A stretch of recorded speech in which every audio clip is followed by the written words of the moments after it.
Le président russe, Vladimir Poutine, a revêtu mardi l'uniforme militaire lors des Jeux de guerre Zapad 2025, ou autrement dit, l'Ouest 2025.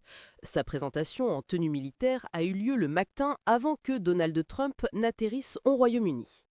Poutine a été vu pour la dernière fois en uniforme militaire en mars de cette année, lorsque des critiques ont prétendu qu'il s'agissait en fait d'un souci.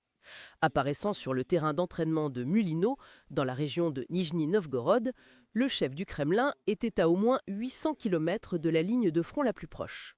Poutine, le commandant suprême de la Russie, a évité résolument la ligne de front, contrairement au dirigeant ukrainien Volodymyr Zelensky. Ce dernier porte régulièrement l'uniforme militaire et apparaît aux côtés de ses soldats. Le septuagénaire a choisi de porter l'uniforme avant l'arrivée de Trump au château de Windsor mardi soir. Les Jeux de guerre Zapad 2025 sont une démonstration de la force russe face à l'Occident. Mardi, Poutine a remercié les observateurs et participants étrangers. « Je voudrais vous remercier pour votre participation », a-t-il déclaré. Les Jeux de guerre comprenaient des plans pour lancer des missiles nucléaires vers les pays de l'OTAN. J'espère que cela a été utile d'un point de vue professionnel et du point de vue du rétablissement d'un haut niveau de confiance entre nos pays, a déclaré Poutine. Il a continué à se vanter que la pratique d'attaquer l'OTAN se déroulait sur 41 terrains d'entraînement.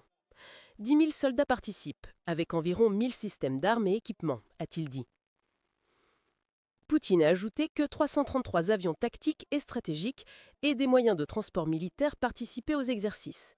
De plus de 247 navires de guerre, sous-marins et navires de soutien sont engagés.